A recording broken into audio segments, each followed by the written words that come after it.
There aren't many places in North America where you can catch a fish casting a crankbait from the time the ice melts till the time the ice comes in the fall. But I'm very fortunate to live here in Devil's Lake, North Dakota, where I can do just that. And it's not just for walleye, although that's what I primarily target. I'll catch white bass, northern pike, and an occasional crappie, because everything will eat a crankbait if you cast it to the right places. Early in the spring, I'm casting around flooded timber because it warms up quicker, or shallow sandy flats, again, that gain warmth.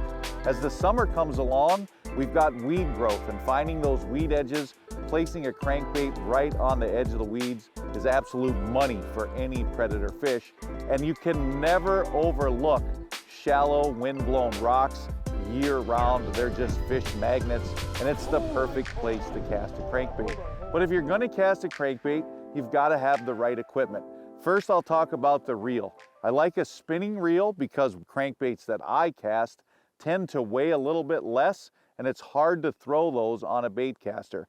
I like a larger reel. This is a size 3000 here. It's got a bigger spool, so the line comes off easier. I can make longer, more accurate casts that way. When I get down to the rod, 7 foot or even longer, the longer rod gives me a longer lever, makes casting further easier with less effort. The less effort I have to put into the distance of the cast, the more accurate I can be. No different than throwing a baseball. The harder you try to throw it, the harder it is to put it over home plate.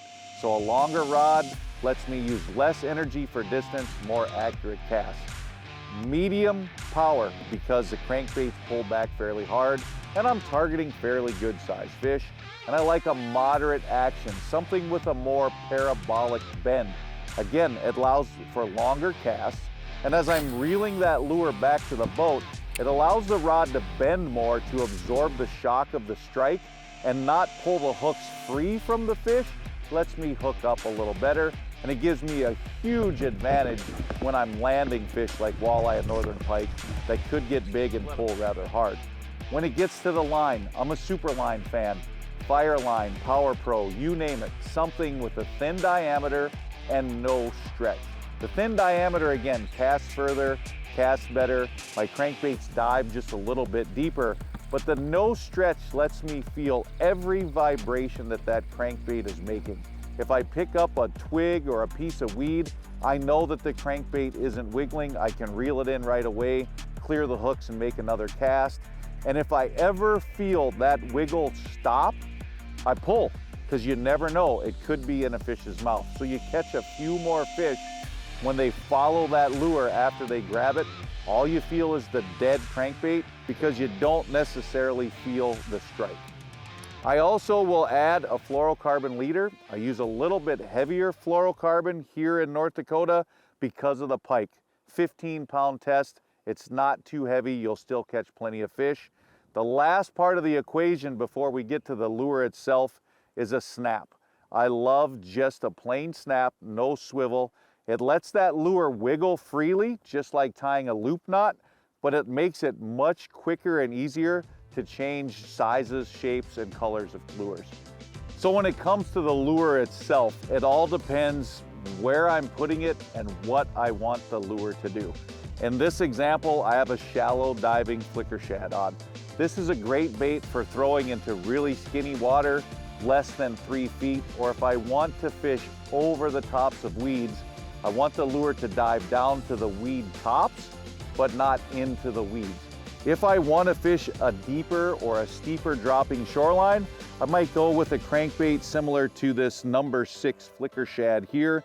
It dives deeper, quicker than most other baits, and what's really cool about the size 6 flicker shad is it suspends. There are not many shad profile lures that suspend, so when I quit reeling, it doesn't sink, it doesn't float, it sits right there in front of the fish and entices the living daylights out of them.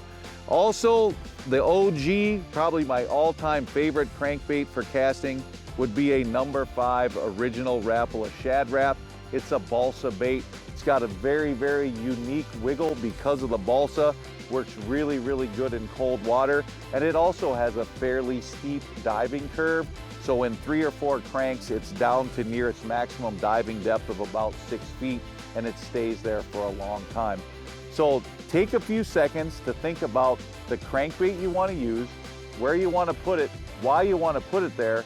Get your hands on the right rod, reel, and line to do that efficiently and effectively, and you're going to start catching fish, casting crankbaits year-round as well. Middle of summer, little bit of wind, the right shoreline, tossing a crankbait, beautiful fish.